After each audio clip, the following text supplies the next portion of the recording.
then I need Twitch chat.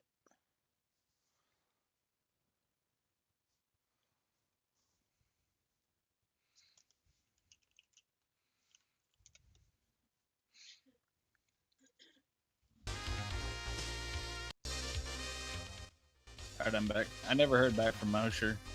Okay, I just turned the stream on, just so you know. Okay.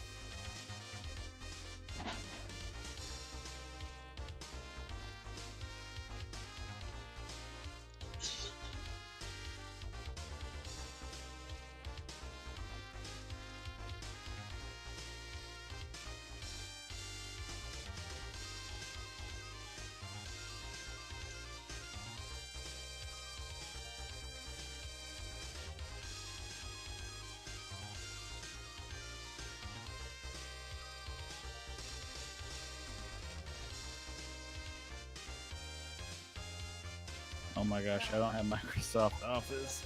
Ugh. Oh, are you back on your... Oh yeah, you had to reformat everything. That's rough.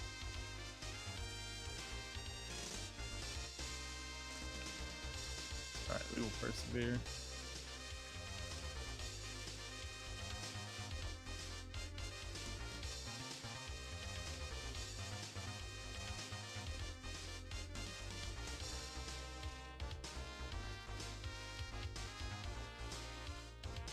What's up, Winged? Stop by Twitch chat. Don't look at me like that.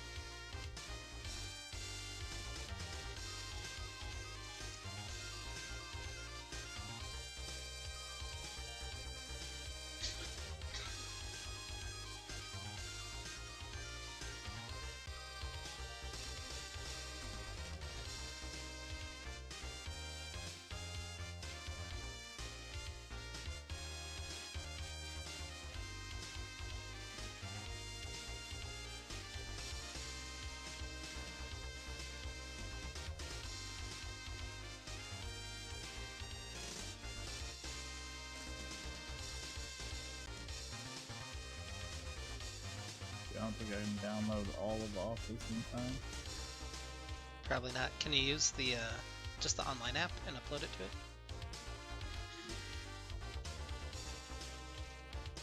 Do we need to delay for the technical difficulty? Nah, it's fine. This is fine.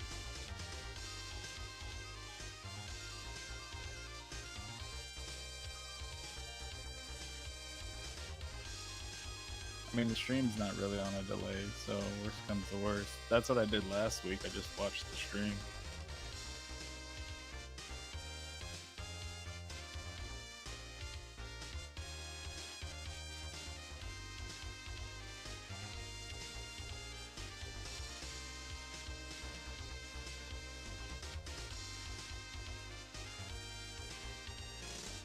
I hate that I need to get a new timer that doesn't have a 5-second lead in. It's kinda awkward.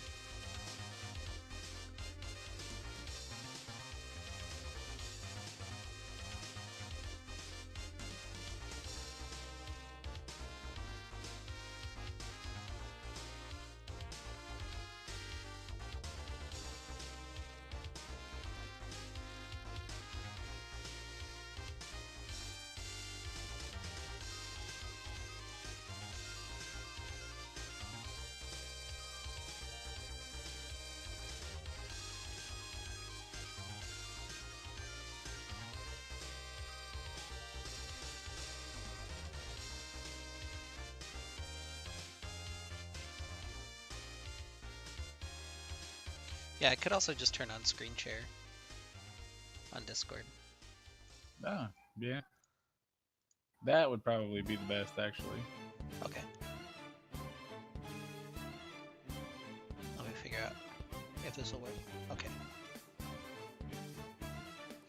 You're only gonna get 480p and 15 frames. That's fine. That's perfect.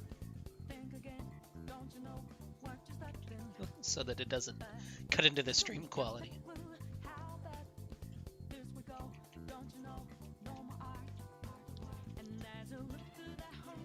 Yeah, they just added an alarm. It's actually, I think Jabroni's actually cast last week from the screen share from Jack's computer.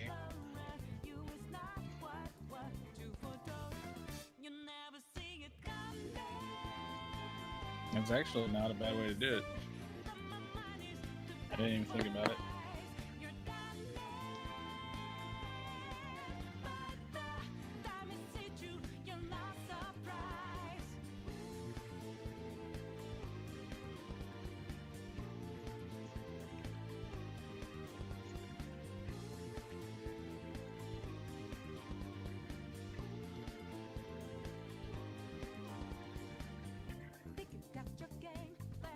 Oh, you must be getting fancy because I've got the backdrop and the timer on one side, Oh, did it switch screens? and now I have the PowerPoint on the left side. Is it What showing do you you mean? both screens? No. Oh, No, I've got the stream up on my right monitor. oh, okay.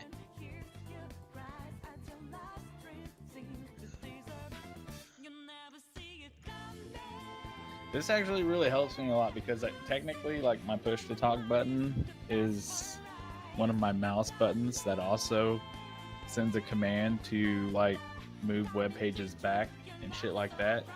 So it just depends on what I'm on. Like when I'm on the PowerPoint and I hit it, it actually like flips me back a frame anyways. So now I don't have to worry about that. It's less juggling for me, you know? Yeah, big solutions.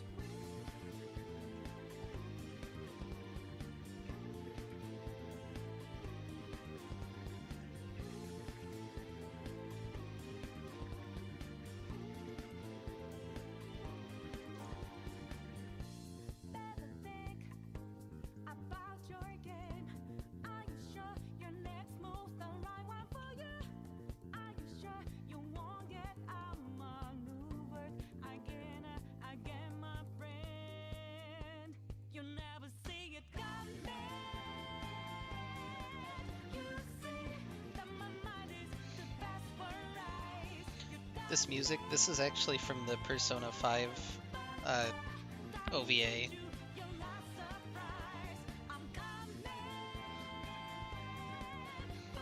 We started with the Street Fighter theme song, moved into Persona. I'm glad you're the stable one in this relationship, Maris, because I've been a hot mess for 2 weeks. Like last week, we know what happened, but now, like normally I go through the slides and I just have little talking points or whatever, you know what I mean? I did rewatch the games today though, but we'll see how this goes. I mean, I caught up on most of the games today, hadn't seen them yet. I just make the PowerPoint, you know. At least you can count on me for that. You'll have your talking points. Anyway, Yay. timer's almost up. We got an intro. Uh-oh.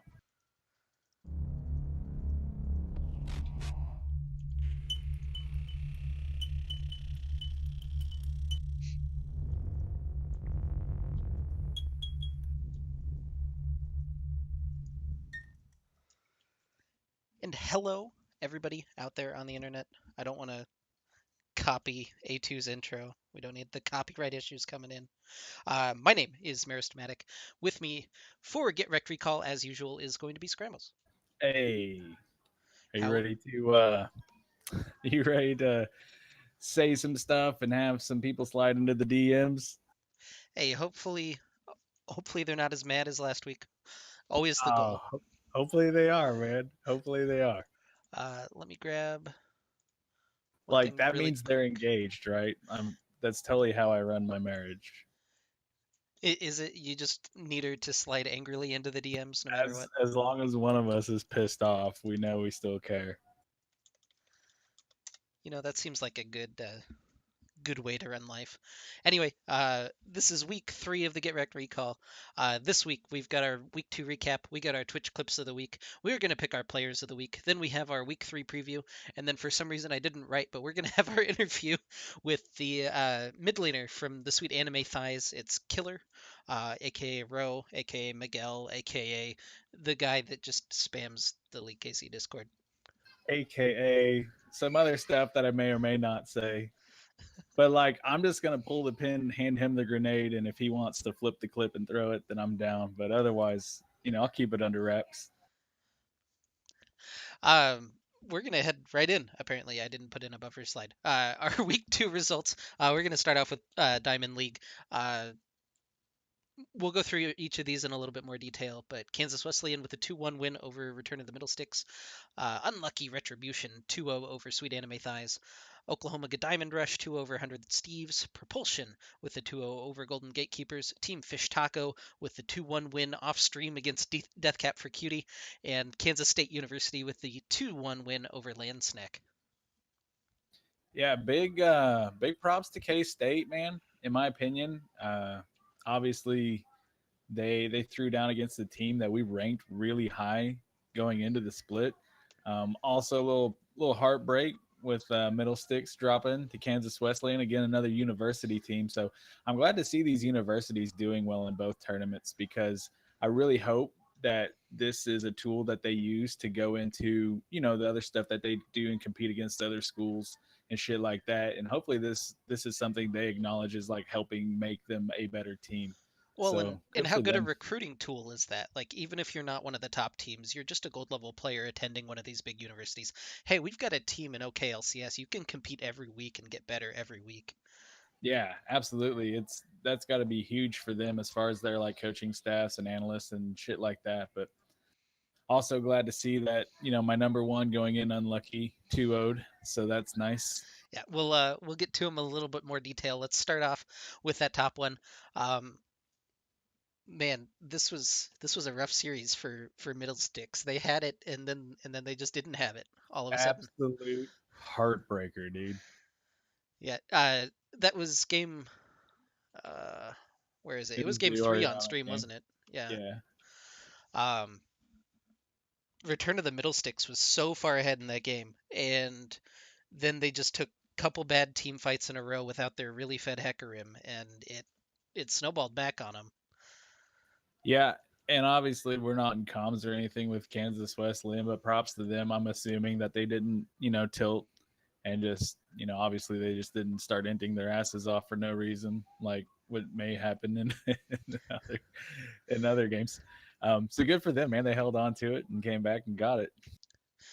Yeah, and definitely all earning the tilt proof commendation there, especially Bubble Boy and Shikoro with that Azir Tristana combo, just letting themselves have that time to scale into late game and not tilt when Hecarim is just running them down. Yeah. Other games in the series, uh, looks like pretty big game. This was Shikoro's debut this season. He was subbed in for week one. He had a really good game one on Ari, and then looks like the both mid laners kind of inted in game number two, just judging by the stats. Yeah, I really I don't know, man. I didn't put emphasis on watching the series and now I wish I did. Like I just caught the game on stream. Yeah, I caught. I think game one I spectated a little bit of, and then I didn't watch the rest of it. I kind of wish I had, because it looks like it was a really good series. And then, unfortunately, Middlesticks kind of handing the game over to Kansas Wesleyan along with the series puts them both at 1-1. Um, in Plymouth, it's not as big a deal. You have more games to work with. You've got an 11 game season, so you got to think, to finish top half, you've got to finish 6-5 to not to guarantee, but 6-5 is what you're thinking of to make Yeah. playoffs. That 7-4 is going to be safe, but Yeah, 6 and 5 is just going to get you into a situation where like everyone's crunching numbers, and we got to get A2 from Japan to determine who what the tiebreaker. I mean, we know what the tiebreaker system is, but it just goes into that stupid like algorithm where this team and it's terrible, man. Like I hate it. I hate being in that position, and you're just left to math. You know what I mean? So it's always nice when you win the games, but when you get subjected to that, like that feels bad. So hopefully, Middle Sticks. I God, I feel like they should win every game though, so I can't say I feel like they should have won this game. But hopefully they don't put themselves in a situation where they're at that just above 500 mark. yeah. We'll jump into the next series. It was, I believe they were your favorites going into the season. I think I had Lansneck above them, which maybe regretting at this point. But your favorites coming into the season, Unlucky Retribution with a 2-0 over Sweet Anime Thighs. This was one of our featured matches of the week. Yeah, Middle Sticks has my heart, but Unlucky has my head. So I'm glad that they're doing well, and that prediction's kind of coming through so far. I hope that sticks through the rest of the season. Yeah, Tien Sama had a huge series, 17-0 and 4 in the first game on Tristana, and then he played a really solid Yasuo game on stream. I don't think he was necessarily the standout performer there, but I think that probably goes to player John and his. I don't know how he died twice, honestly, during that game, but um, he was relatively unkillable on that Dr. Mundo. Yeah, yeah, and I remember just the preseason rankings and everything, just all things not necessarily equal, but I thought this bot lane was going to be the difference and why I rated them number one. So as long as they don't get that, caster jinx. Well, I guess not the analyst. No, I'm not an analyst. As long as they don't get the shit talker The jinx, video then guy Jinx, yeah. yeah, the video editor jinx, they'll be good, man. Yeah, Good to and see it. we'll get to talk to Killer a little bit later on. We'll get his take on what happened this series, but um, I know that he's played 4 different champions so far. Maybe not finding that comfort on Twisted Fate and Fizz that he had in week one. I I know that they're going to be a little bit more. I don't want to say like a solo queue style team, but they seem to live and die by we're going to just build a bunch of damage and go kill some people. Yeah, And yeah. no fear Matson on that Lucian had a couple really interesting plays in bot lane. In particular, he skilled E at level 1 so that he could pick up a kill in bot lane. I Really heads mean, up play. you And do what you gotta do. yeah, But yeah, I mean, anyone who spent some time in the LKC Discord over the last, few months or year probably has a good understanding of what to expect out of Sweet Anime Thighs. yeah. Our next series, this one we can kind of glance over a little bit, but Oklahoma Diamond Rush took home the 2-1 the 2-0 win, excuse me, over 100 Steves. 100 Steves had 2 Steves and 3 subs this week. They're definitely on pace to have 100 different players between the two teams that split. Yeah, they did sub in Himana. Worth noting, Himana is honestly a really solid support player, and you can see their stats they didn't get run over as hard as they did last week, but still a pretty dominant performance in the game on stream for Oklahoma Diamond Rush. Yeah, and it's good to see them pick it up. You know what I mean? Hopefully that they're able to get some momentum off of that and carry it into next week.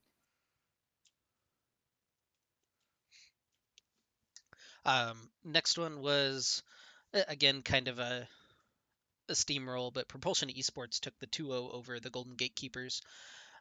Again, not a whole lot of analysis here. Game one was on stream, and Musan Deleuze got really fed on the Darius, and then Akato just kind of carried everything through on that Kindred. Yeah, in my opinion, like I've always been a big fan of Akado's jungling, so getting to see him play carry still like Kindred and Talia in this series, hopefully that continues for them. I'm not 100% sure what the team looks like if he's on tanks, but I think that they look really good and they'll pick up a lot of games um, with him on carry picks. Yeah, and Golden Gatekeepers, to their credit, they didn't get perfect games this week, which happened last week against Middle Sticks, and then they did show some fight, particularly in game two that we didn't see on stream. But Saber of Karai looks like a good recruit into their team.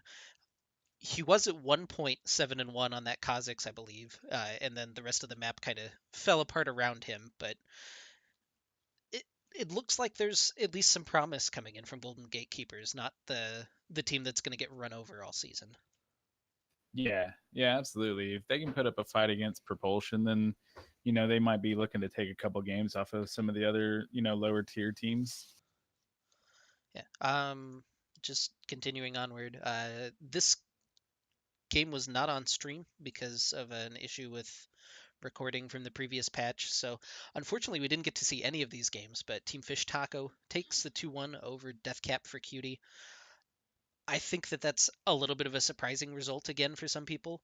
Deathcap for Cutie has a lot of long-standing OKLCS players, and Team Fish Tacos come in and kind of cleaned up. Yeah, maybe it's just not coming together for Death Cap. You know, obviously, if you look at the players, you think, wow, that looks pretty good. But you know, currently, and again, I still don't know much about Fish Taco except that they're from Florida. So maybe they've been playing together for the last 2 or 3 years even. But um, just kind of looking things over, it looks like Scion between the first two games was probably a contested pick, and then maybe it was banned out in the third. Yeah, Demon Repent had another good series. Even in that loss, turning in the 7-5 scoreline on Kaisa, had another unkilled Ezreal game. That seems to be a really strong Yeah. pick of his. Yeah, I was gonna say that's kind of what we're learning here out of Team Fish Tacos. Maybe you just don't let Ezreal play League of Legends because that seems to be a problem whenever he gets it. Yeah, Ro in the chat has a great point. That's Marco Rubio on Deathcap for Cutie. He's a senator from Florida, so he might have been throwing a little bit for Fish Taco coming in from Oh, Florida. he's trying to get some votes. I got you. Yeah, that's actually pretty legitimate. You know, I'm surprised that wasn't submitted for review. I guess if anyone else from Death Cap is paying attention. Yeah. Last series from Diamond was Kansas State taking the 2-1 win over Landsneck. I know that you've probably got a lot to say about this game, so I'll let you have the floor here. I mean, what can you say, really? Um, it was interesting for the fact that in my, at least to my experience, Thomas, King Shagdaddy, isn't a jungler by trade, but then K State subbed their jungler, right? So that was the interesting point for me because everything else just being the same, I know you're a big fan of Yabienda, and he's going to do Yabienda stuff, but it was just interesting to me how that jungle matchup was going to play out at like a really high level between two really competitive teams. Mhm. And Gab Yinda, to his credit, showing his shot calling prowess on the Varus. Um, Big shout out to Lord Care Bear for probably the most disgusting unbreakable I've seen in years, like pro play, amateur play, what have. He blocked everything with one Braum ultimate. It was so loud and terrifying. But he got the The it was the Syndra ult, the brand ult. I want to say there was something from Urgot going on, like all of it just straight into the unbreakable, saving Yabienda. Yeah, and if any of them are business majors, I'm sure that they calculated the ROI, which is return on investment for that, um, which had to be through the roof. Sorry, I'm trying to cuss less. It's a good standard to have, I guess. But yeah, Yabienda and Lord Care Bear really carrying the team through the game against Landsneck, who I think they were my favorites coming into the season. I think you had them second. Maybe a little bit I of a disappointing performance coming in from Landsneck. It seems like they don't quite have all the pieces together that we thought they had at the start of the season.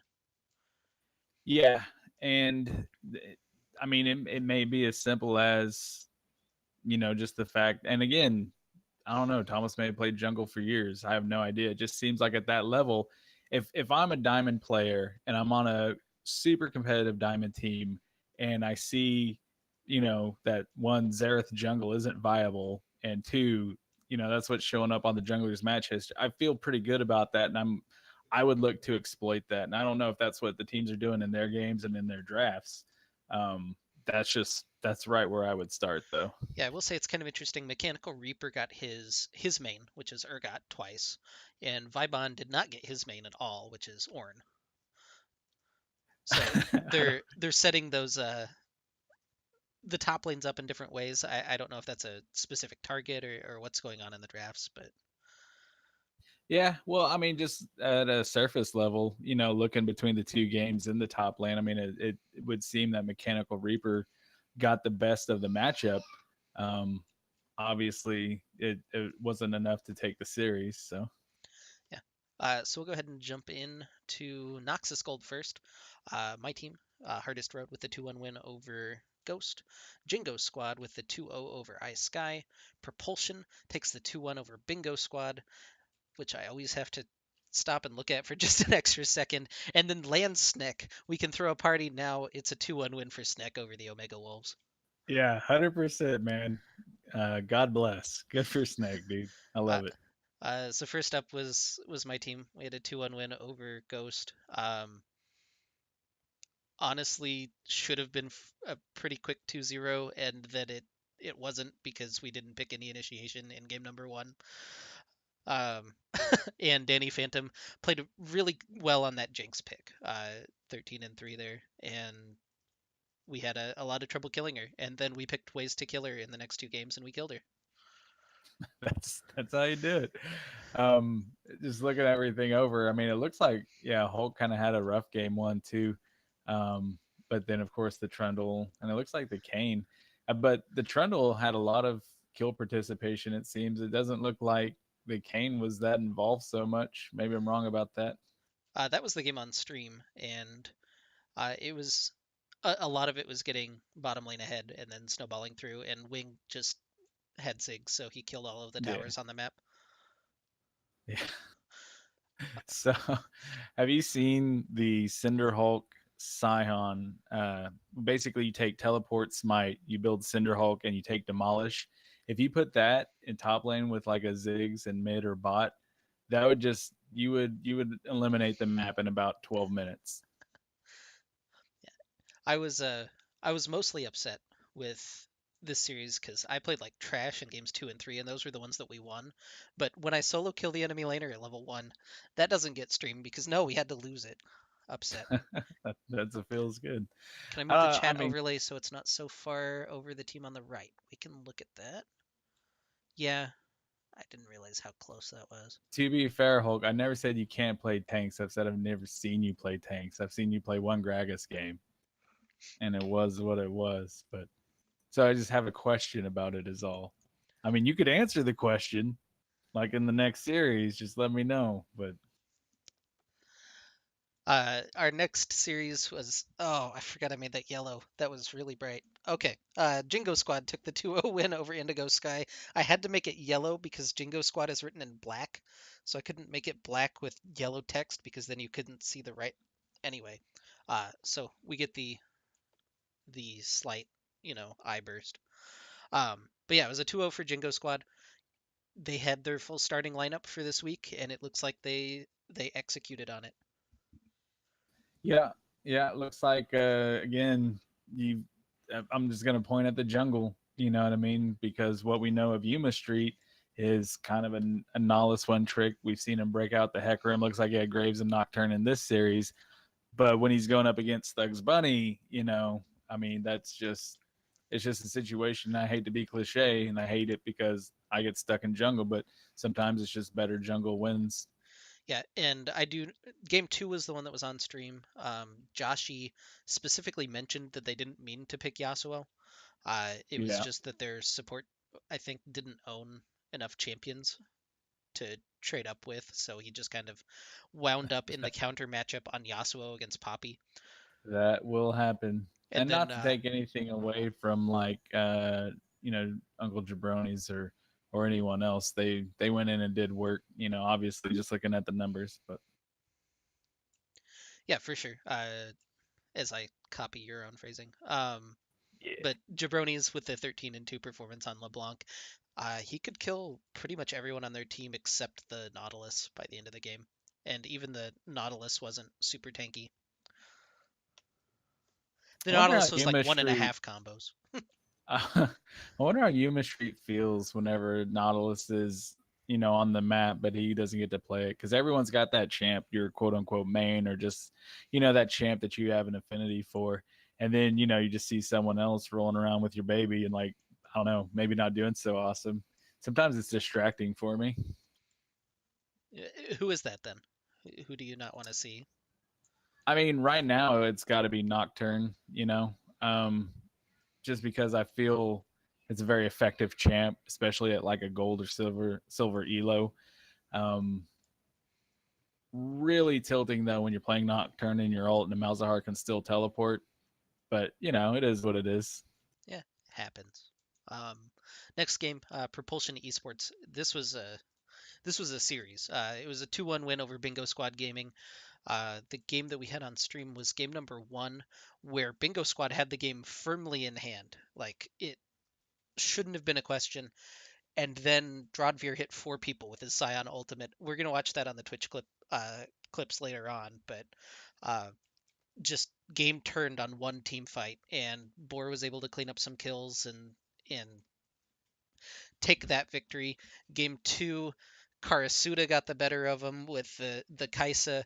Game three, they come back with the Yasuo Nami bot lane, and they're able to take the series off of the back of that. And man, it was a bot lane decided series basically, and yeah, I don't know what else to say. 100%. No, this was like the series where I was like, all right, like, this shit's on. Like, um, and you're right, game one was in the hands of Bingo.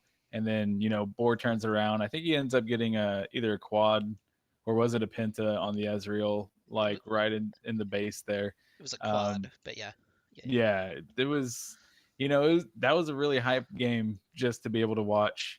And then of course it got streamed, but just watching the whole series, and when it went into game three and I saw Yasuo load again, I was like, oh shit, like this is feast or famine for Boar. You know what I mean? I was like, just kind of like you. I was like, I thought when I saw the Yasuo pick, I was like, that just determined the series, and either they're gonna win it hard or it's going to be really, really bad for propulsion. But obviously, the Yasuo Nami pulled it off. Interesting that they had to sub the jungler there too. So because that was kind of what I was going to watch, or what we talked about in last week's episode.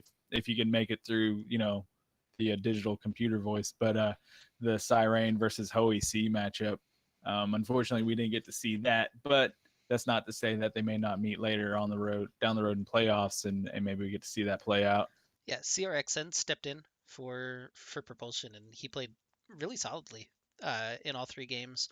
And Hoey got his Nunu, and apparently that's the champion for him. He had some really disgusting ganks in game number one.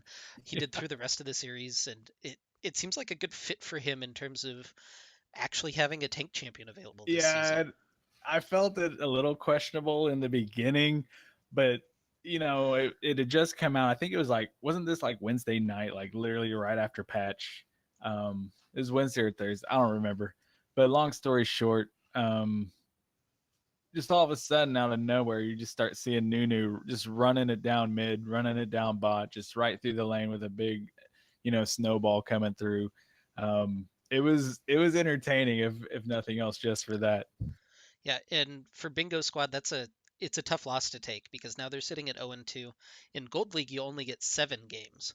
So that magic number in your mind to guarantee playoffs is 5-2, right? Yeah. If you want to get into tiebreakers and all that sort of things, you got to get 4-3.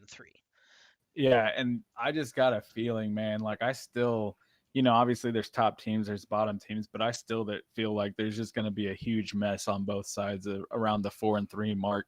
And come, week 6, week 7, well, I'm sorry, game 6, game 7 be more like week 8, week 9 because of cross conference, but like it's just going to be really interesting. There's going to be a lot of mathematical possibilities, and we're going to have people crunching numbers and like, hey, if this happens, the next gets in, or you know what I mean. And I Yeah, can already feel that brewing. yeah, we're gonna try to have most of that on the stream, and if we're wrong, hopefully we're not that wrong. Yeah, But but we'll try to have that on the podcast at least, and get maybe those if it gets qualifications.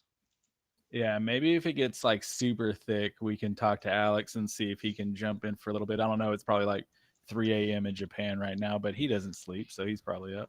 Yeah, something like that. Moving on. Lansneck getting the party hats out with the 2-1 win over the Omega Wolves. Yeah, And man. No confetti or nothing popping with the slide. probably should have. I didn't want to make Omega Wolves feel too bad about it, honestly. Like, they played a really solid series. They probably should have won game three, in all honesty. But Lansnick found a way. Yeah, and that's fair too. I ain't trying to make them feel bad. Just after 2 splits, man, they deserve a little love. Uh, man, it looks like game one and game two were kind of more general, kind of steamrolly games. Game three, Omega Wolves had a pretty substantial lead in it. They had the better team composition, you think, with the Zach Oriana Jinx.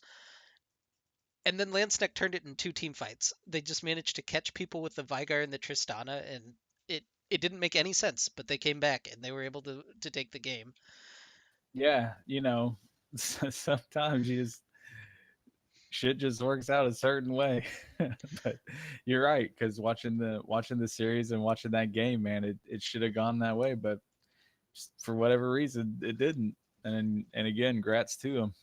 But yeah, and the implications of this, like a lot of people writing off Landsneck as kind of the punching bag, but they took a game off Omega Wolves, who we did see beat Bingo Squad last week. So really, that just makes the middle of Noxus just kind of a mess, honestly.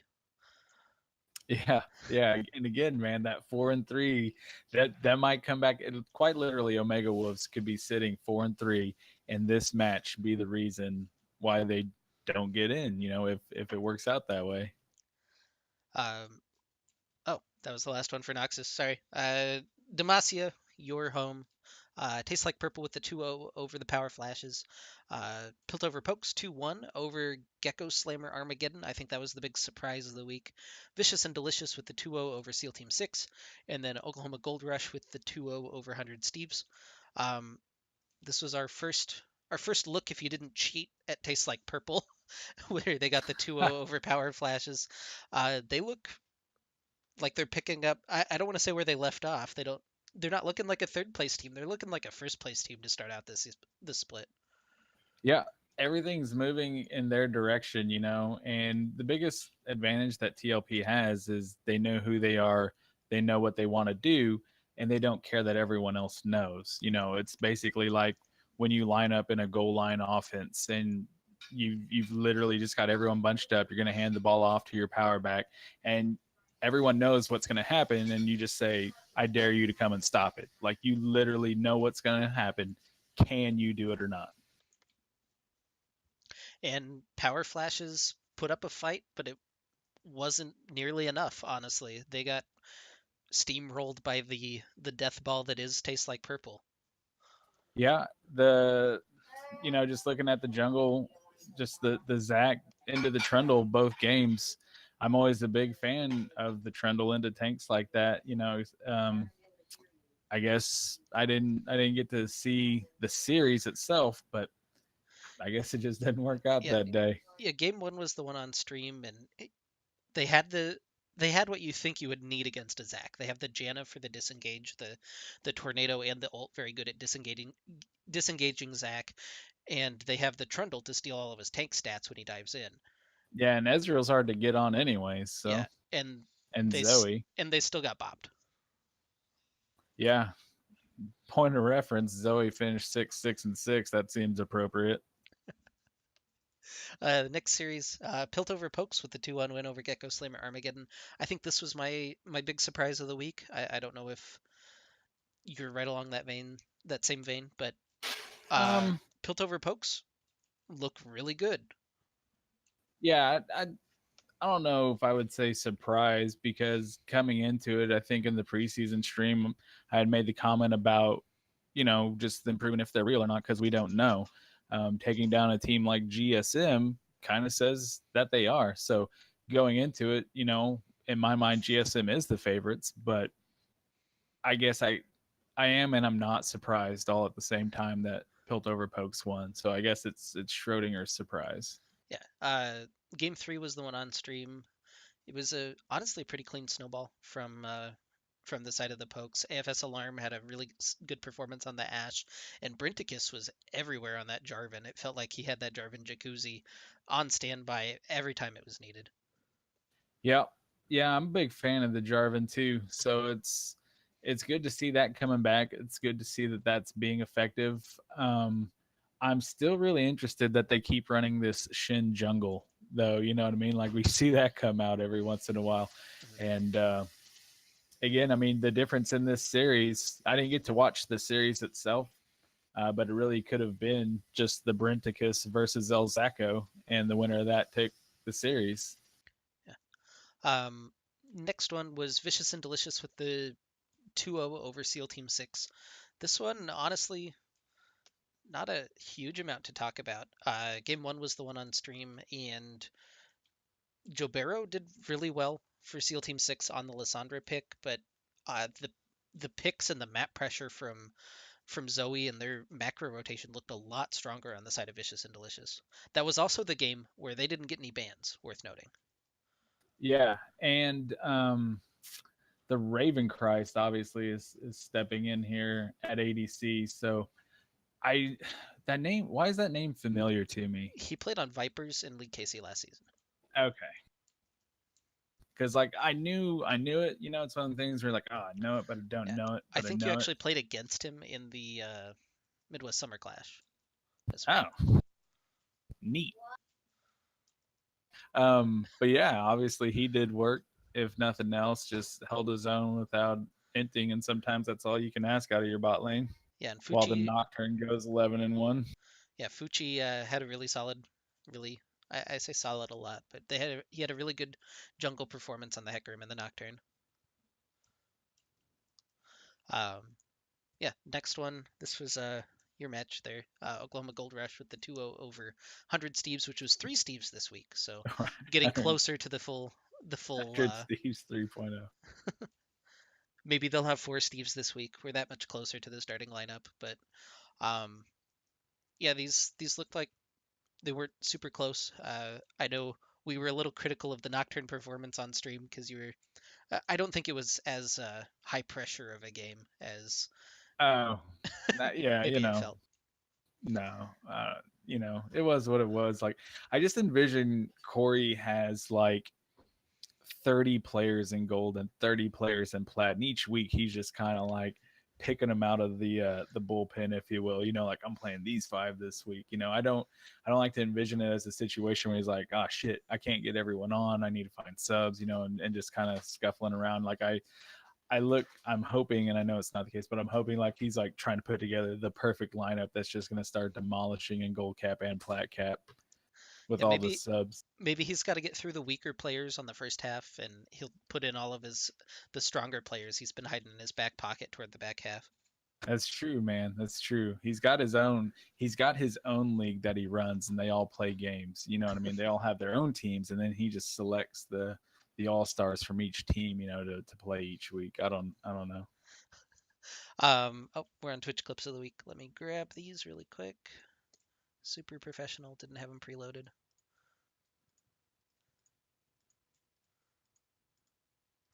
All right, we've got 4 of them this week. First one came from GSM versus Piltover Pokes, and you're hearing a bunch of extra noises in the background. You don't need to, but we'll let Vid take it away here. A large wave with 2 cannon minions. 1 cannon minion left. Kilgar is caught on the other side of the wall, and now the Cataclysm comes out. Levi's is down. He is resurrecting with the Guardian Angel. He's gonna come back up, flashes away immediately, and now Dogmar is in the middle, gets a one-man Gnar, and now Graves is going to resurrect, but the rest of his team is dead, and that's going to be the game for Piltover Pokes. That's a pentakill! A pentakill for all of Oklahoma State. AFS Alarm killing all 5 members and a large. So AFS Alarm, kind of the beneficiary of his team initiating there, but able to take the pentakill to end out the series against GSM. Yeah, I always like to see the Poppy with the Jarvan, Poppy Trundle, Poppy, and anything that can like just create terrain for Poppy to do Poppy stuff. But yeah, it's gotta be a feels good when you see that much CC in front of you and you're an Ashe and you just get to auto and not get touched. Yeah. Also, the Facebook notification or is that Discord? That's the Discord noise. I'm sure juking some people during the middle of that team fight, but that is what it is. Our next clip came from Bingo Squad versus Propulsion. I mentioned this team fight while we were going over that game. Let's go ahead and see it. Drodvir poking around the side. They're choosing to leash back onto the Baron. Braum is joining from the outside. Decimating Smash knocks up 2. Bingo needs to just peel off here. Unstoppable Onslaught comes in. That's a huge 4-man knockup with the Unstoppable Onslaught. He fashes forward. Big CC chain. But now Boar is on the outside just doing the damage. Leslie Campoy picks up 1. Karasut is still alive on the other side of the map, but it's been cleaned up on the other side by Boar. Flash arcane shift forward. It's a triple kill for Boar Rider Boy. The quadra kill for Boar Rider Boy. And now Propulsion on the Baron. That's my boy. Holy, what a fantastic team fight. had to get Otso with the surprise there at the end of it. But really great team fight for Propulsion Esports. They just slammed through with that Scion and kind of initiated out of nowhere to turn that game around. Yeah, and that was the game where Bingo was winning, and if you were watching, you were just kind of into it. And you're like, yeah, this is it, and then bang, all that just pops off, and the turning point, if you will. So it feels bad. I questioned the Rammus pick into a team with literally like no auto attackers, minus a Kai'Sa, which still isn't super effective. But I mean, they won the game, so obviously it was the right choice. But yeah, that the unstoppable onslaught into decimating smash from Drodvir to set up that team fight bore the beneficiary again, getting that quadra kill on the back end of that. I don't know that he got touched a whole lot during that fight. Nah, ADC's dream, man. All right, and then this one came from TLP's first televised match. That's a let's just appreciate the Zac being paused here at the start of this. Yeah. All right, we can stop appreciating that. Here's the clip. And they're going to go ahead and take that bottom lane in him. Now, Sworn pulled in, as well as Baby Carrot. That's two of them. SP Pillars is going to get pulled in and killed. Now, the Redemption going to... Oh, N does not die, except Paladin flashes forward. No mind, taken so low. Paladin is going to die to the to the cannon minion. Warge Knight pulled in its Panther, and Toe Knuckles versus Warge Knight. Sworn on the backside. He still has his Ignite, but he's taken low by the damage from the cannon minion. And now it's Warge Knight versus Panther and Toe Knuckles. TLP is running away with this team fight. It's 2-3 versus 0 left on. So that was the pentakill for Toe Knuckles. They didn't even have Zister during that fight. The 9-1 Gnar, and you see the TLP strategy coming to play. Panther goes and pulls in a couple of members, and then Toe Knuckles cleans him up. Yeah, I didn't even know Toe Knuckles played Victor, to be honest with you, but apparently he's a level 7 Victor, so that's nice to know. Our last clip of the week, the only one I got from Diamond Cap this week, we're going to watch Player John from Unlucky. Flashes away. Now DCDK doesn't have the unleashed power. Opting once again that the skirmish they were doing work. I don't know if they can kill him. Yeah, Player John, they don't have any healing reduction. Fresh Dingleberry might just go down here. Now Abused Mother is on the ropes. Player John chasing him down. If he hits it, oh, that's a double kill. 1v2 for Player John. Fantastic job. Yeah, the huge Dr. Mundo outplay there, the 1v2 for Player John. Yeah. What do you mean, why is this clip on here? Look at it. It's amazing mechanical prowess. Yeah, that's the only Diamond clip that got submitted. So that's what you guys get stuck with. Maybe you guys should submit a clip next week. Yeah, and I made a channel in the OKLCS Discord that literally says Twitch clips. There's just kind of a little template that can help us keep it straight. So that way, if Diamond wants to be represented by something other than a Mundo pressing R, we're more than happy for that to happen. So now let's go for our players of the week. Our Diamond Player of the Week from Kansas State's going to be their AD carry Yabyinda. He had a Yabyinda series basically. He went 10-8 on Xayah in the loss, and then had an unkilled game on Kai'Sa, which is pretty impressive for him. 11-0-3, and then popped off on the Varus with both with his shot calling and with his bow. The 14-5-3 on Varus. Now the league leader in kills per game. He's also number 2 in deaths. Yeah, I feel like this is a Master Yi main, to be honest with you. If I was just looking at the numbers, I'm like, oh man, that's a shitload of kills. And it's like, oh, that's a lot of deaths too. He must play Master Yi. Yeah, but had a monster week, able to carry Kansas State through what should have been one of their toughest matchups with a sub jungler. But they took down Lanceneck in 3 games, and big shout outs to him. He gets his own slide this week. Yep, well deserved. Well deserved, and it's nice to see this coming out. Our gold player of the week. I apparently didn't put the logos in here. Unlucky. Anyway, it's Piltover Pokes AD carry. No, Unlucky's Diamond Cap. That's true as well. He had a much more much less hyphy series. 22-6 and 21 in 3 games against GSM. Had a rougher game in the loss on Jinx, but his Ashe performances 8-2 and 8 and 10-1 and 9 capped off with that pentakill that we saw earlier. But he'll take home player of the week for gold capped. Yeah, and of course, the Pokes are in my division or conference or whatever it is, but it makes me think. I think two things right now when I'm thinking about them. One, they're all pretty solid to say the least, but two, um, how do you neutralize Brenticus and how do you get onto Alarm? I feel like those are the two questions that you have to answer in pick ban. And then you probably have a pretty good shot at competing with OSU.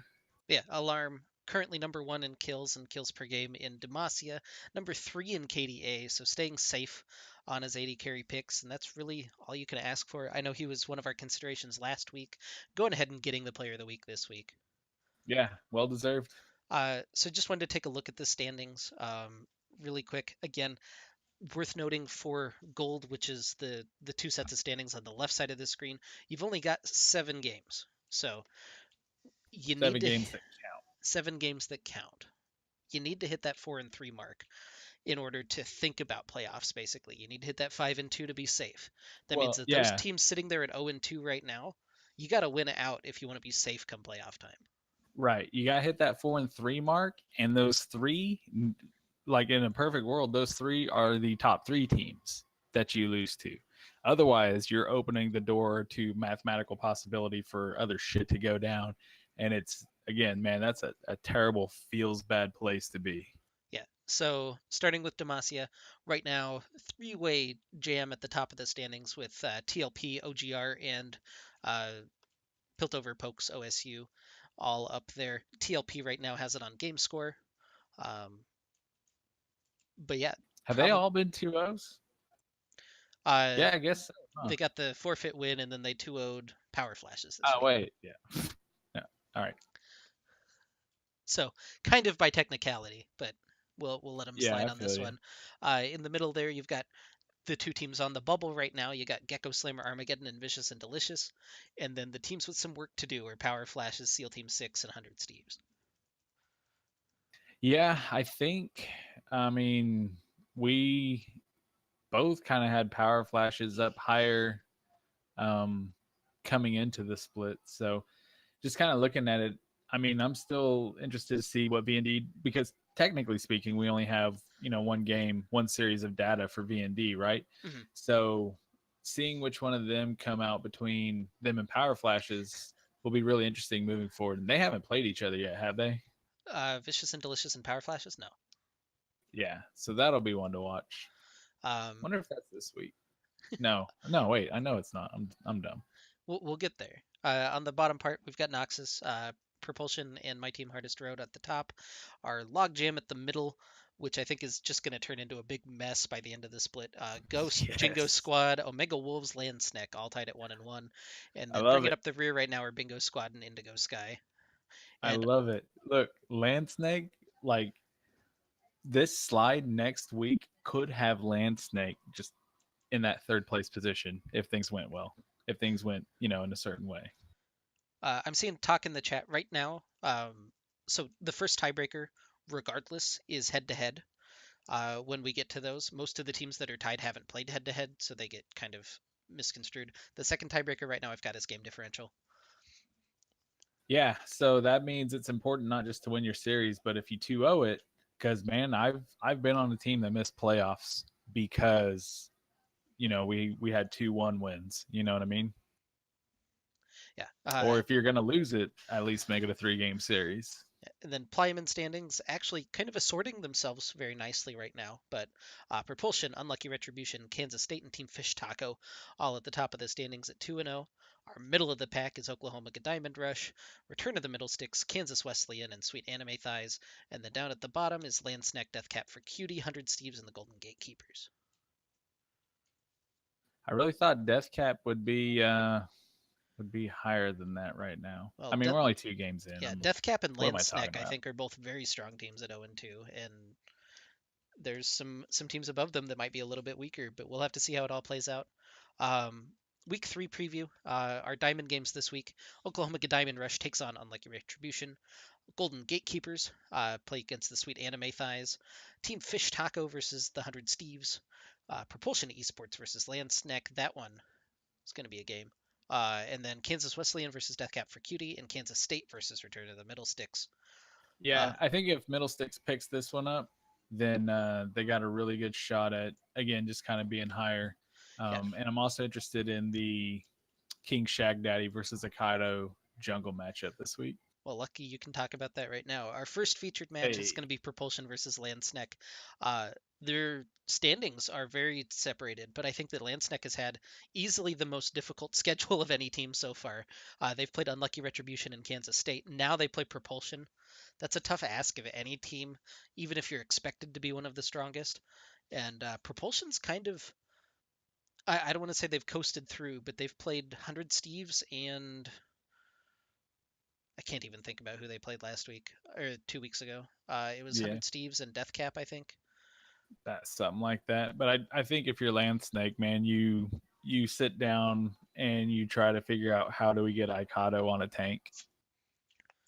How do we get him on a Cinderhulk jungle so he can't impact the map as hard or as quickly?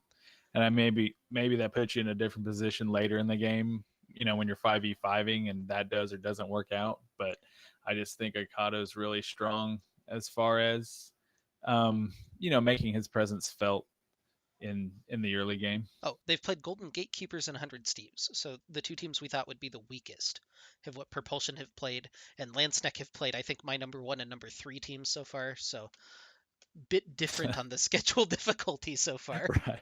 Propulsion went with the just like the colleges, you know what I mean, where you schedule that D2 or that JUCO school for the first game to get your chops up, right? All right. Our other featured match is one that I know chat's highlighting just a little bit, but Kansas State versus Return of the Middle Sticks. It's 5/5 Kansas State versus 3/5 Kansas State. Um, Well, but got my eye on this one. This is all of our League KC guys, basically. Or I guess 2 out of our 3 League KC teams going head to head.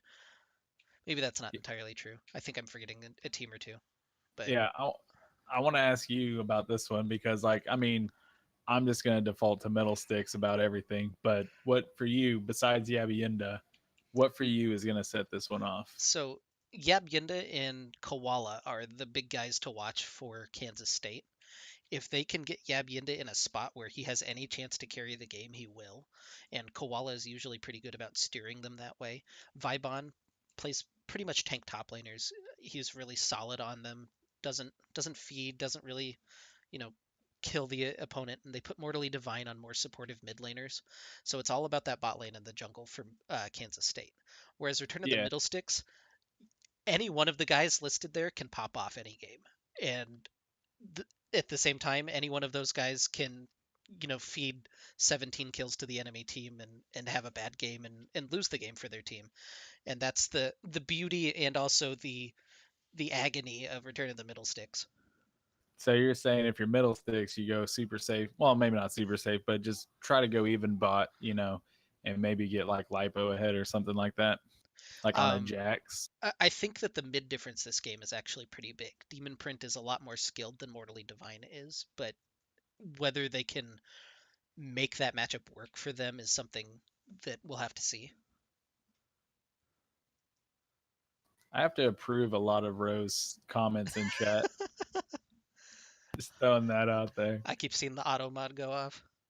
But yeah, I'm really hyped for this game. I think this would be my number 1 game of the week. The other one's the number 2 game of the week. Just put in this order because that's how they are in the schedule. Uh, Yeah. but I'm super excited for this one.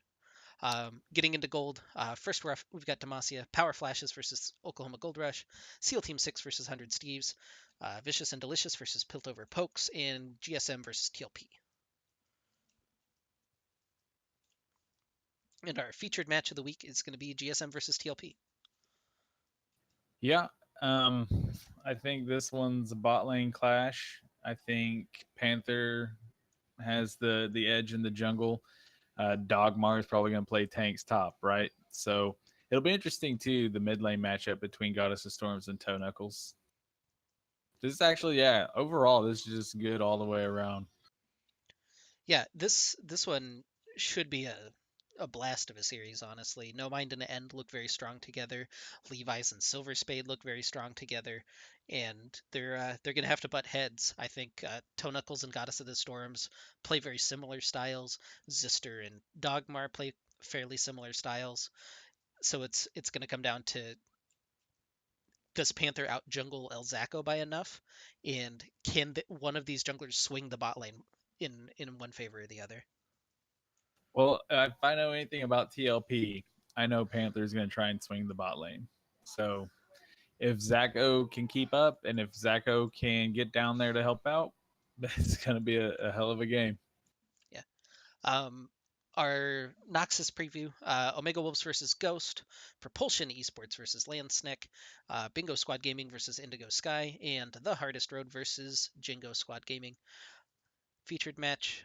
I didn't pick this one, so no one look at me. But Hardest Road versus Jingo Squad. I'll let you talk about it. Yeah, absolutely. Because if you look at Hulk and you look at Thugs Bunny, that's gonna break pretty even. That's about as even as you can get against Hulk in the jungle in Noxus. Um, Jabronis versus Winged. I just again I feel like all around if you look at the last week's match for Jingo, where they had their starting five, they look really good. So I think it can size up pretty well here. Yeah, I'm not going to talk anything about this because I don't want to I'm going to jinx put the anything. emphasis on the supports because we always talk about every other. You know what? I'm going to say this is on Thad Castle and Psycho. Whoever plays better, that team wins. So everyone's watching you two now. Um, our just checking in on our picks. I've been spamming it in the chat, but Twitch chat picks are on that Google form. Please get your votes in if you want to be counted. I'm going to leave them up for about 12 hours after the stream because I noticed people who watched the VOD like voting anyway. So we'll go ahead and leave those up. I encourage you, if you know the outcomes of the game, just to skip it. All of them are optional to answer. You don't have to answer every single game.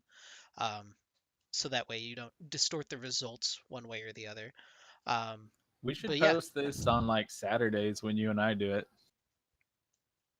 for Twitch chat. I mean, I know that they may not still fill it out till tonight, but I don't know. yeah, Maybe there's some people out there who are like, "Oh, I would like to do this before the games." yeah, maybe we could do that. That's a solid idea.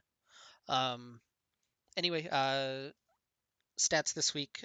Twitch chat and I tied. I had an extra game in Plymouth. They had an extra game in Demacia. Yeah, look And at you in Plyman, man, or yeah. Playmond as it is. Oh, yeah, I spelled it wrong once. Unlucky. Unlucky. What happened? What happened to your Plymouth picks? I don't know, man. Clearly, the fix was in. I mean, we already got Marco Rubio throwing games for Florida kids, so Our total season stats stacking up look very similar, honestly. I think we had the holy exact shit. same results last season, but Scrambles is 5 games back right now, and Twitch Chat and I are going head to head. I apparently have the Plyman knowledge, but they've got the Demacia knowledge on me. Got it. I mean, when I think of Twitch chat, I just think of massive trolls. Just in general. So I don't mind losing, but like if I'm losing to huge trolls, man, that kind of feels bad. But it's whatever. I mean, clearly I'm doing all right in gold cap. It's Plyman that's throwing me off. I got to figure that out. I got to really knuckle down and bone up on my Plyman, and then I can make a comeback before it's over. Yeah. Our predictions this week for gold. Um, we're differing on your game. I'm going with power flashes. You're going with OGR. Um, what other differences? I've got vicious and delicious. You've got Piltover pokes. Go Pokes. That looks like all of the differences. Yeah. Yeah, we did. We ended up the same on everything else, huh? So Okay. we agreed on Noxus. Might be good, might be bad, and then the two disagreements there in Demacia. Yeah. So Uh, obviously, either we'll both do awesome or we'll both suck. yeah. For Plymouth this week, I think that the schedule wasn't super kind to us. There's only two matchups I think you can even make a case for. I have KSU over Return of the Middle Sticks. You've got Return of the Middle Sticks over KSU, and I think that's our only difference. Nope, I've got No, Propulsion over pro. Snack, and you've got Snack over Propulsion. Yeah, that's my Snakes 0-2. They're a strong team, And I'm betting on the fact that they're going to say, you know what, boys, we're really going to knuckle down, grind this out. We're going to figure out propulsion. We're going to go in there and we're going to win the match. Not that they're all just going to like throw their hands up and go in and meme the game, and and it just doesn't go awesome. So I'm counting on them being winners on this one. Yeah. So with that said, we're going to get into our interview with Miguel Killer Padilla from Sweet Anime Thighs. Um, if he accepted my friend request, I can add him to the call. If he didn't, we'll have to figure something out. I have to figure out how to add people to the call. This might be bad. Apparently, he doesn't want us to pick Okay. them to win. Let's just jump into the shoutcasting in the League KC server. Okay. And Killer, if you're watching, and I know you are, go ahead and jump into any chat, and I'll just drag you in there.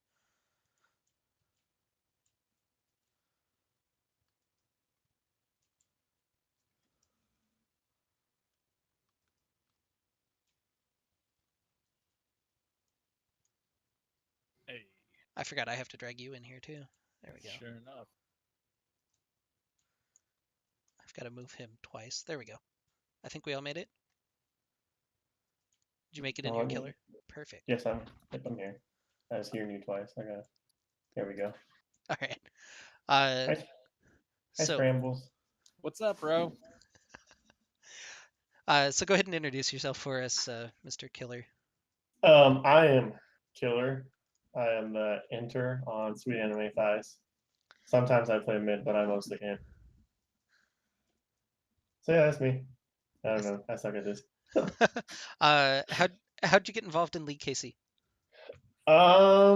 What's this year? 2018. I think it was 2016 or 2015. I was sitting outside of work on my break and going through Facebook, and I saw an ad of people looking for diamond players for a team. And I followed into a Discord, and then I met Meaty Mitts, and I was part of the first original Team KC that League KC had. And I've kind of just been a troll ever since in the server. That actually just wrecked my question, because I was going to ask legit, like, how troll are you? You know what I mean? Because there are different people, there are different characters in both like OKLCS and LKC, and it's hard to tell sometimes what's serious and what's troll, So I feel clearly like I see where I've this is trolled leading. way too much. I've trolled way too much, so when I have a serious talk, like it's not always taken serious. Yeah, but I sail that boat a lot. Have you ever gotten to the point where you're talking about lining people up for uppercuts, Miguel? No, I've actually never felt like hitting anybody. Again, no one's made me that mad yet. Again, like, this isn't something that I'm like, hey, let's all throw uppercuts. It was literally like I'm sitting here watching helplessly as Double Agents plays in, what was it, quarterfinals? Yeah. Mhm. And it wasn't even me. Like, I don't even remember what happened. It was Twitch chat again. All the memers that I'm losing to and Superior Analysts. But like, they all started like just talking shit. I don't even remember who was on, but all of a sudden there's a bunch of like diamond players in there, and somebody's just like, dude, we'll just trade uppercuts. And I was like, oh, wait a minute. I'm kind of down for that. I tend to avoid arguments that lead to uppercuts because I can tell when an argument's going to piss me off. So if I just like randomly disappear, just know it was for the other person's own good, not my own. We're a lot alike, bro. Self-control, self-control. So you were formerly in Diamond, I'm gonna take by the screenshot you sent me. Yeah. Now struggling along. I know you just hit gold, I want to say, on your solo queue. Yeah. So let's see. What happened was I broke my wrist beginning of March, and then I wasn't playing very much. And then when I started playing again, I was a naughty boy, and self-control was not very strong, so I got banned. So I had to just start all over again. And then my original goal, because I didn't plan on playing on a competitive team this season, my goal was to literally throw myself down in bronze 5 and just climb out like Blaine did.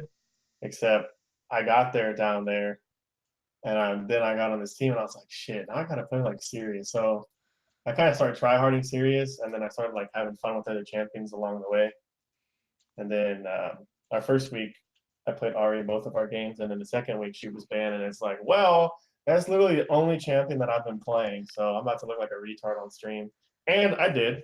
So now I gotta like step it up, and I actually need to try very hard to Yeah. get back into what I once was years ago.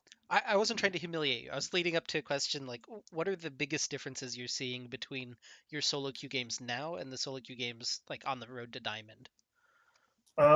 So I've gone through it before where I've been up in Diamond, and I take the games more serious. I play like a more chill, relaxed style.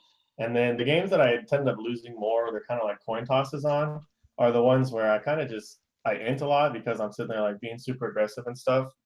So like I feel like most of my play style is my mental. So if I come in a game with a strong mental and a good mental, I think I can be a lot more consistent and better than what most people normally see. Problem is I just have a really aggressive mentality. So I want to come in the game and I want to beat my laner, which it ultimately ends up being like my downfall sometimes. So would you say that's the big trick if you're a gold player right now listening who wants to climb to Diamond, you just got to get that mental in line and the rest's gonna follow? Yes, I think a lot of it is to do with mental because I see a lot of gold players that they'll win lane but they can't transition it afterwards because they get that mindset that they got to keep killing and keep killing the same person over and over, and it just doesn't work out. Sometimes they just need to learn to keep calm because games will get rough. You're not always your side lanes aren't always going to win, so you need to worry about taking care of yourself in your own lane and then learning how to take your advantage into the side lanes and helping out the part of your team that's falling behind. Wait, isn't that just the jungler's job? Oh no, your jungler's job is to give you blue buff. That's it. Oh, That's literally all they exist for. They're your leash for your blue buff when you need it. huh. Okay. So if you have a jungler that's doing something else, he's doing it wrong. High elo. I never knew. There you go. I'll get to diamond now. Just get blue buffs, and that's it. That's all you need. Well, that's like the stories from Korean solo queue of junglers not giving second blue buff, and that'll just cause the mid laner to AFK. Oh yeah, dude. You know, Like a if you lot of ever people they don't understand how like so if you're in a lane that's like let's say like an Ari and you're up against like a Cinder and Oriana, if you don't get that second blue, it act and the other laner does, it's actually an insane difference because they're now free to shove the wave, push and walk around, pressure the map, and you're stuck clearing the waves because if you use it, you're gonna run all of your mana out. It kind of sucks. Like, you know, some champions, they don't necessarily need blue buff, but it does help. And you can always tell a difference from when one champion has a blue buff and another one doesn't, because it can actually swing the tides of the lane completely. so like I find, and again, I'm in a lower elo, but like sometimes I have to beg the stupid mid laner. Like if I'm not trolling and I'm actually like try harding in a game, I have to beg them to come take the stupid blue buff. And like I'll ping it like 3 times on my way there. I'll start it, and if they still aren't there, I just take it and leave. That's their own fault, in my opinion. You know, that's another thing, advice that I can give gold players. It's not necessarily your jungler's job to tell you when the blue buff is up. Even if it's solo queue or team, you should be paying attention to when that blue buff is up because that is extremely strong to get a blue buff in mid lane, especially when it's still laning phase. If you can mark down what time it is and learn where to push your wave, how to like maintain pressure in your lane for when it spawns to where you can be there before the enemies do to take it, that'll actually free up a lot. It'll free up a lot for you. How, and this is something I feel zero obligation to give a Zed a blue buff. How correct is that? Depending on what jungler you are, I feel if you have a Zed and he's able to leave lane to go pick up that blue buff, you guys might as well be timing the enemy's blue buff because when Zed's taking a blue buff, he's like level 6 and 7. Like that's an insane power spike that a jungler and Zed can instantly blow up almost any target that they both jump on. So it'll always be at least a 1-for-0 trade and possibly blue buff. But just I don't really complain much about not getting in on Zed because I'm not using my abilities to wave clear. I'm using my abilities to kill you. So my goal is let the enemy have the blue buff and then just kill him and take it from him. Then it's a win-win scenario. So what you're saying is if I have double buffs and I go into mid lane, then you're happy because you're like, oh great, now I get double buffs. Yeah, as long as I get the kill, then yeah, it was just buff transfer. It was like it's just There you go. you get a faster recall, I get double buffs and a kill and some more gold. I mean, I It's needed really the a buy win-win. anyways, right? Yeah, it's just a win for everybody in the long run. You know, I wish more people thought like you. So, one of your favorite champions is Ari. What do you like about that champion? Her mobility and just I think her kit. She was actually so back when I first started playing League, she was one of the few champions that I liked playing. It was just her and Zed that I liked playing. and I liked the DFG charm before they had like did all the reworks and stuff to her. That was really fun. And then when they released that cinematic that had like Darius and Katarina and Rengar, and it had like Ari, that just like it made my man parts wet. So I've always liked Ari. I don't know what it is. Plus, she's a Ninetales, and I'm a huge Naruto fan. So it's just like a female of Naruto that it's not wrong to sexualize about. Hey, coming from a guy on the sweet anime thighs, it's to be Oh expected. wow! Wait a second. I'm a weeb. Is that a requirement to join the sweet anime thighs, or Yeah, we all had to submit our favorite anime thighs. that was on the application to join? Yes, it was on the application Are quite a there while people ago. rejected for incorrect anime thighs, or? Oh yes, definitely. If they're not juicy enough, you gotta go. If they're not juicy enough, we kick them down to the gold league. So I did want to talk a little bit about the team then. How did you guys come together, and what's the big goal for the season? Most of the goal for all of us is to have fun because we're all friends. We've known each other. I mean, me, Corey, me, Eli, Lefty. Like I've known both. I mean, all of them just about 2 years at least. I've played on teams with multiple. Like Corey and I used to stream together and just have fun. Like it's a really chill environment, and like we're in it to win still, but we're mostly having fun. Like we don't get too stressed out if we lose or how the games go. So I think it's a really good environment, and my goal, I would like to win the whole thing, just because I want to come back and after a long break and show that I still have it. I'm still capable of carrying teams and playing good when it matters. So then you guys played Deathcap for Cutie in week number 1. Were you guys Mhm. just coming out gunning for him? You Well, honestly, like we were like no joke, we were kind of offended when we were put in like 10th place, but like the reasonings you guys had when you said 10th place it was really understandable because like I know mid lane is like an important role and how out of practice that I've been over the last like 6 months. So it was kind of like it was true, but it still like hurt us because we were like, well, like there's no way we're like a 10th place team. I feel like we're a lot better than that. So so we kind of had like a point to prove. Like we wanted to prove it to everyone that like we're not just like this trash team, like this meme team that our name is and stuff, or who we are. Like we're still very serious and a very good team. Like I still think we're a good force to be reckoned with. Wait, you mean you took what we said and used it constructively instead of just blowing up DMs? I I, don't Yeah. understand. I was gonna say when I made the rankings, I didn't actually know who you guys were. I recognized Matson and Taylor, but you guys had all name changed, so I didn't know it was you and Corey and Eli. Oh yeah. So that would have shaded me just a little bit. I don't think it would have been significantly higher, but um, when I was looking up the solo queues, like just the OPGGs, I was like, who are these people? I don't know who they are.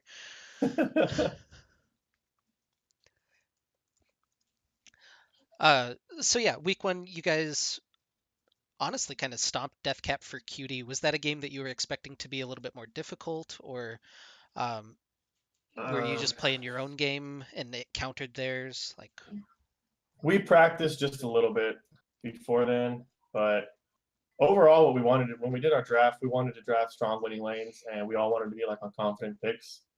And I think we got first blood in that game. I don't remember. That might have been the one where we invaded or something, or however that went. But at the start of the game, I think Eli had made one successful gank of game 1, and I was a little nervous. And I was like, wait, and I was like, we got this. Like after we had a really strong lead in the beginning, I was like, there's no reason for me to like sit here and play scared or something. And it kind of just like steamrolled the whole game. And like even in the second one, it was more of an even game because they changed their draft a little bit in the second game, and then they kind of changed how they played as well, and it made it like slightly harder on us. And we only kind of like fell behind just from the typical solo queue plays where you like overstay, you're over aggressive and stuff, and you get punished for it. But for the most part, like in that series, we really didn't feel any pressure being applied by them very much, at least like as a 5v5. I mean, in the mid lane, Marco Rubio, when he was on Zoe, he kind of was putting a lot of pressure down on me. Like he played the lane extremely well. He even got a solo kill off on it. It was really well played by him. But for the most part, we didn't feel like at no point in those games was I like, oh crap, we might lose or something. So I was pretty confident in that one. So then week 2, you guys got Unlucky Retribution, which I know Scrambles and I had as one of the top teams in the league. Was that a little bit coming back down to earth, or what do you think went wrong in that game? One of the big things that went wrong is like my performance in those games because, like I said, I'd only been playing like Ari and sometimes Akali, and they were both banned. So I was thrown under like, who am I gonna pick? So I picked Fizz. Like I had to blind pick the Fizz, which was still a terrible choice because there was more mages I could have picked that could have had a better influence on the game. But I feel like a lot of the mid pressure just wasn't there for me, even though I had Twisted Fate in the second game.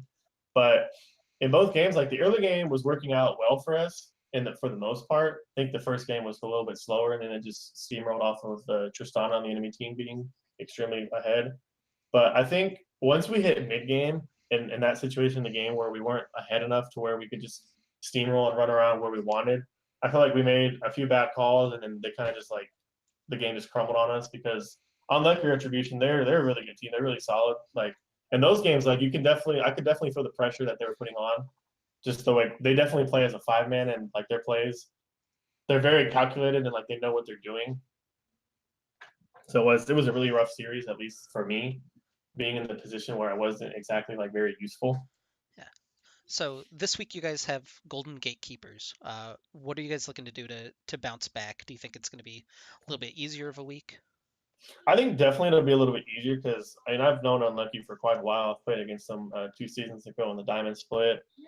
Um, they're a strong team, so like of course they're going to be one of the harder teams. And I don't know very much about the Golden Gatekeepers, but I do know some of their players, like on a small note. And I think we can definitely bring back the W. We can also like possibly lose if we get ahead of ourselves. I think we just need to step back, play the calm style and like the way that we know how to play and that we're confident in. I think if we play in that style, we can definitely bring the game on our favor. So it's a lot of confidence. I was setting you up for the trash talk here, and you're just going to lob that one in? No, no. You see, I'm trying not to trash talk very much. I'm trying to be a good boy. He's reformed. Yeah, I'm slightly reformed. Yeah. Plus 10 to reform. Plus, like honestly, like I don't want to waste my time like trash talking. I kind of like when I'm on my computer is like the only time I like actually check like trash talk or something. So, but when I'm on my computer, all I want to do is just like play League. That's all I want. All I want to do is like focus and like try really hard and just like improve like all my games and stuff. And like when I stream, sometimes in the morning, I have my older brother watches me from his house all the way in Lawrence. He watches and like I kind of like explain to him because he doesn't know very much about League. But while I'm playing, I'll explain to him about the matchup, and while I'm doing that, it helps me understand like what my win conditions are, so I don't like overabuse them or whatever. So I think it's just keeping my mental strong, and I think we'll be good. Yeah. So looking at some of the other games this week, I know the other big one, and the one that you'll probably have some interesting insight on, Kansas State versus Return of the Middle Sticks. Who do you think is going to take that one, and what do you think is going to So happen in that game? honestly, I want to say, like, as of seeing both teams how they play right now, I would give the game to Middle Sticks. Oh, 1 second, I need to sneeze. I think. Hold on. Okay, it's not coming. I think Middle Sticks have the upper advantage in that one. One being Vibon is also he's out of practice, and the games that he's been playing, I haven't seen him do the same things he was doing 2 seasons ago, where he's just like stomping his lanes. Even when he wasn't on Ornn, he was having solid laning phases and applying pressure. The jungler, if Koala plays, it'll be a huge thing. Koala is, I think he has insane pressure on every lane. He just runs around. I think the strongest suits of them right now are the jungle and Yabyinda because Yabyinda is, I mean, he's like an inting smart man. He's also crazy as hell. He's really good. He's really mechanical. If you give him a lead, he'll take that lead and he will steamroll with it. But on the other side, I think when it comes to Tendies and Demon Print, especially Demon Print, he's not like the most mechanically player. Like he doesn't go around making like all these mechanical outplays and this and that. But that's because he's such a smart player that he's not putting himself in positions that he has to make these plays or something. He's very smart. He knows how to like route this team around to get advantages, to go here, to go there, to do this, to do that. He's honestly one of the most depressing mid laners I've ever laid against because I know the opportunities are there to kill him, but 90% of the time you don't know like why is he playing like this? Why is he right here? Like he has this insane style where he's pressuring you without doing anything. And I think that Demon Print can definitely get the upper hand on Moral. And I think that him and Tennis can carry the game off of that alone. So I'm gonna give it 2-1 over to Return of the Middle Sticks for that game.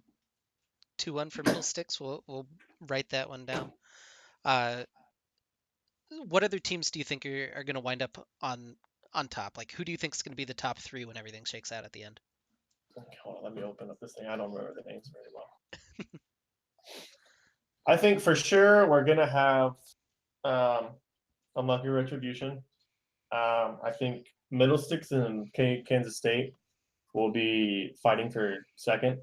I do think that, and I think for my third or fourth one, I'm honestly going to go with Team Fish Taco. They've come in here and no one really knows like who they were or anything, but they've kind of surprised, and I think I can't wait to see them play against some of the better teams like Propulsion, the Landstech, and like all of the top teams.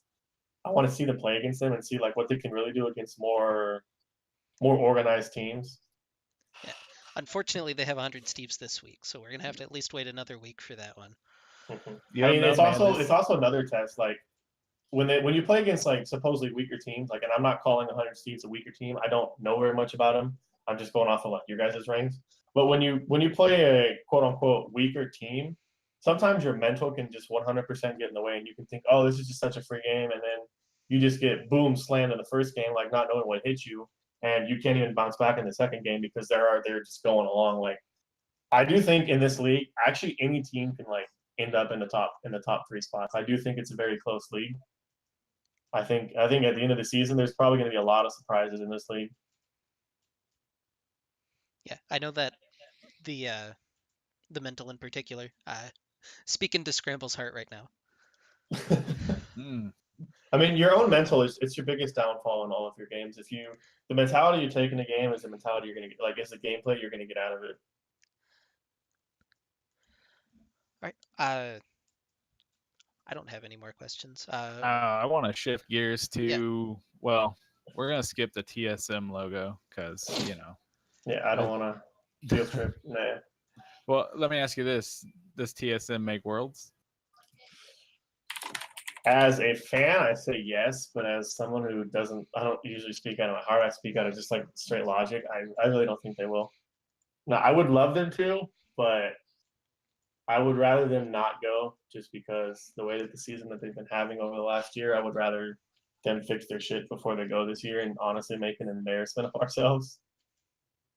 I Okay, would we like got to see 100 Thieves, not 100 Thieves, Cloud9, Liquid, and I would love to see Echo Fox go. yes. Just for the main reason that I think Dardoch is probably like one of the best junglers North America has ever had, and he has such an aggressive style. I would love to see him against top teams in the world. I would love to see that, and I would love to see Liquid. I mean, Liquid's already going, but I've been a fan of Golden Glue since he was way back in the day, summon for Curse. Like he is such an insane player. I love him so much, and I think him and Polo. Well, I don't like Polo. I think Polo's kind of trash. But I think just Golden Glue, he's probably one of the best mids that North America's ever brought out. Also, I think Cobalt is just solid once it comes to anything not international. But I think Golden Glue is going to surprise everyone at Worlds this year. So what's the prediction for this weekend? C9 and TL. I think C9 3-2 because I don't think so. The way I see it is Team Liquid is it's literally just double lift. It's how much can they funnel into double lift without losing on the other side of the map. And Jensen and Golden Glue, you can't like Pobelter. I think Pobelter is like one of the worst mains in North America because all he does is hold his own in his lane. He's not looking for advantage. He's not doing proactive this, proactive that. 90% of the time, it's Smithy making the plays and stuff, and it's just Pobelter following along. Like, I think they can't get an advantage mid, and I don't think Jensen and Golden Glue will let the team play like that. I think Licorice in the top lane, I think he's just absolutely going to stomp. He's going to stomp Impact as he's been doing for quite a while. Like Licorice came into this season as another like great North American talent and a rookie this and rookie that, but he's stomped like everybody, and he's pulling out some insane numbers from the top lane. I think it'll be a long and a good series, but I still think Cloud9 is going to come out on top. So if C9, I mean, obviously they should make worlds either by winning or based on points. But I mean, when I think of Licorice at Worlds, I think that stage is too big for him. Also, like, but it'll be good experience for the next time, maybe next year. Same thing with Dardoch. I love Echo Fox. I absolutely hated when they announced the new roster and it was like Huni and Dardoch. I was like, oh shit, these guys are just gonna tilt off the face of the earth. But I think like Dardoch can be that guy, but when he gets there, like that's a big stage, man. That's a big deal, and I don't know. I don't know. He might step up and be a god. You know, you don't know until you're in that situation. But I would think anyone who hasn't been to World, of course, like Smithy's been there like how many times. So, you know, it's old hat for him. But like it would be like you said, it'd be awesome to see Echo Fox make it, one because I'm a fan, but two because I do want to see how Dardoch measures up on that international stage and being the great NA hope, you know. I think I would like to see it also because Demonte, another North American mid laner, who he's still fresh this year. But I think give him some time in the LCS playing on this roster, and he'll be one of the better mids that North America has to offer. Like it's Native American, native, yeah, whatever. You Yeah, get it. I got you. And my thing also is like Huni, like I've never liked Huni even when he was on Fnatic, like when he was in his prime or whatever, because you could tell the type of player he is that if you don't funnel resources into him, like he's gonna auto lose. He doesn't get his advantages very often by himself. Like he came to North America and was supposedly supposed to like smack people, but the only reason he was doing so good was because he's had Reignover on Immortals. And once he left and he went to SKT, he had a good game here and a good game there, but for the majority, he was either like he was going even with people or just falling behind. I don't think Hooney's ever been as good as people like tend to bring him up. It was just that Reignover knew how to coddle him perfectly to make him like the star player. And I think that is also another reason that Echo Fox don't tend to win. They don't win like they lost how good they were because of that. I think Dardoch doesn't have the personality to be just catering to one player and one player when he has a star mid laner that he can work on. Yeah. And God bless the Asian games, man, because seeing Faker get to play and actually like, you know, Have a team, yeah. yeah. Yeah, because you do start to think like, man, is this dude like washed up? Like, what's the deal? Why can't SKT win? I mean, you still got Bang and bot lane. You know, you've got some familiar names around him. But like, you get him on you got Keen in the top lane. Who's jungling? I think it's Scores jungling for him. Score and Peanut, Like, yeah, and then look what you get. You know, you kind of get the old Faker coming back around, which, you know, thank God for that. Hopefully SKT either acknowledges that and does something, or he acknowledges that and he does something, you know, and maybe we got not SKT Faker coming up.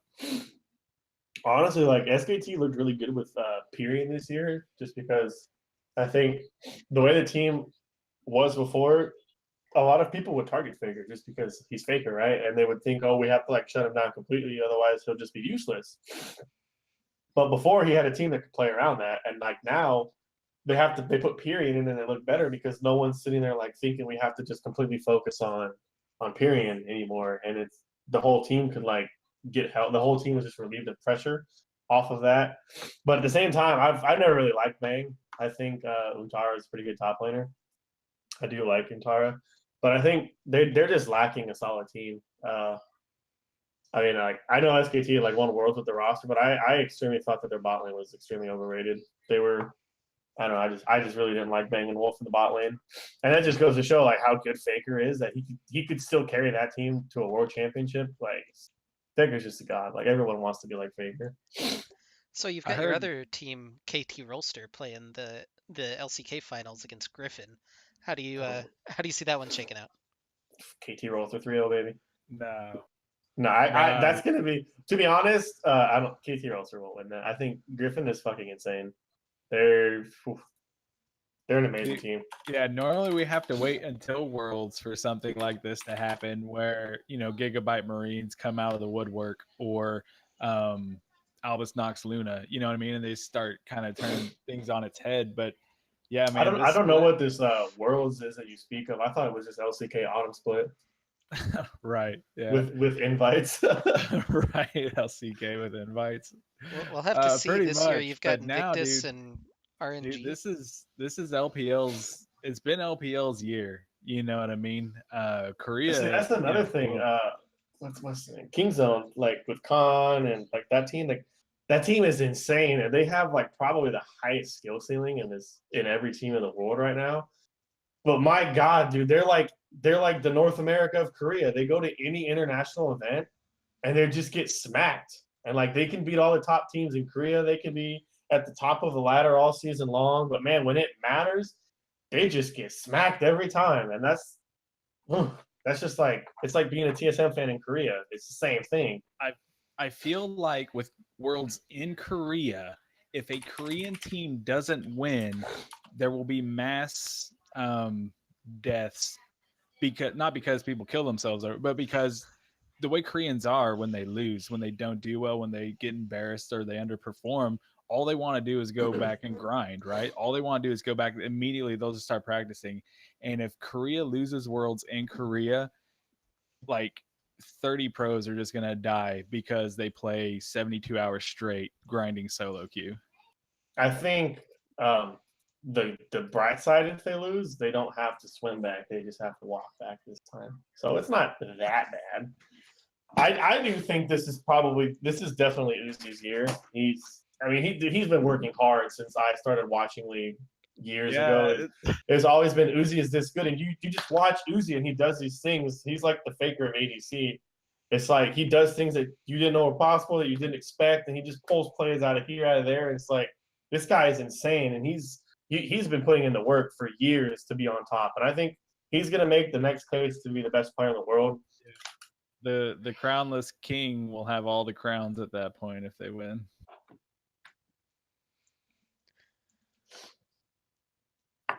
Is Maris still alive? Yeah, I'm still alive. Oh, okay. He's soaking it in. I didn't have to plan everything out. It's a miracle. That said, we are running up against our time limit, so I'll go ahead and cut it off now. Thanks for joining us, Killer. I appreciate you coming on this week. Our upcoming casts on the Get Wrecked channel. First up, Saturday morning at 11 a.m. with myself and with Wing Nation. Gonna have Gold Capped, Omega Wolves versus Ghost, Propulsion versus Landsneck, not Fusion, Bingo Squad versus Indigo Sky, and Power Flashes versus Oklahoma Gold Rush. And then Saturday at 3:30, you'll have Gold Cap with Vid and Hunger Bunker. You've got SEAL Team 6 versus 100 Steves, Vicious and Delicious versus OSU, GSM versus TLP, and The Hardest Road versus Jingo Squad. And then Sunday at noon, you'll have Diamond Capped. I just want to say, Dogmar sucks. Next week at 8 p.m., we'll have Get Wrecked Recall Week 4. We're going to recap everything from Week 3. We've got our Week 4 preview. It's going to be cross-conference week, so we'll have a lot to talk about. And I didn't actually figure out who we're going to have our interview with. So yeah, that was my fault. If Don't you blame Maris, blame me. If you want to be our guest next week, please hit either Scrambles or I up on Discord. We are definitely looking for guests for the rest of the season. I think we've hit the end of our big plan at this point. So if you guys want to join, let us know. You get pretty much 30 minutes to talk about esports with Scrambles, apparently. Hey. Beef up on your LCK and your LPL. We didn't get to talk about LPL, but we can do that. Or we can talk about like some of the wildcard regions if you want. On that note, I'm getting the mean mugs from the girlfriend. I gotta check her to the store. Uh-oh. Thank you guys for having me. Wait, your girlfriend? What? Yeah, I have one of those. Okay.